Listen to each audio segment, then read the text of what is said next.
I had been studying Quran, I had been studying Arabic, I had been studying what we call tafsir. It's like context to the verses in the Quran. And then it always said that whatever the man's right hand possesses.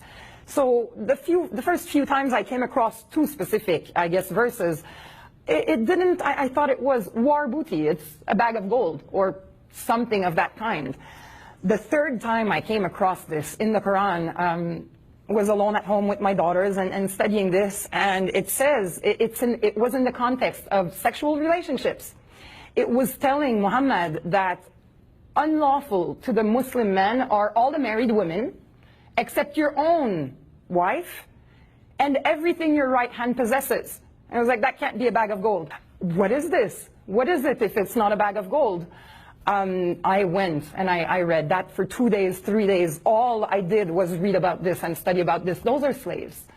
Basically, you go in, you wage war, offensive war, I should point out.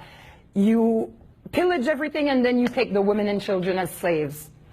Female slaves belong to the men, to the masters, and they have to sleep with them whenever the men want to. So they are, in fact, sexual slaves. That's what the right hand possesses. I tried to rationalize it. I tried to justify it. Mental gymnastics are very strong. I'm sure you all know when you believe a religion, you work very hard at this. There's always a way you can justify it. There isn't. There really isn't. So eventually, my husband came home from school or work one day, and I was like, I'm sorry, honey, we need to sit down and talk. I came across this right-hand possession. I've been studying about it, and from what I understand, this is women.